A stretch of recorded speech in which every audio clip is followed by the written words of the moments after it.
And welcome to the channel. Today I'm going to show you how you can install Telegram application on Amazon tablet. So in the first step we have to open the web browser, then tap on the search bar and look for the Telegram APK.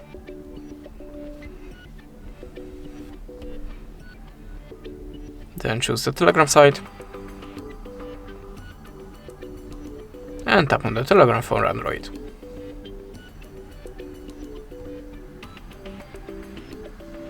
Now choose download the Telegram and click OK. Now just tap on the Telegram APK and install.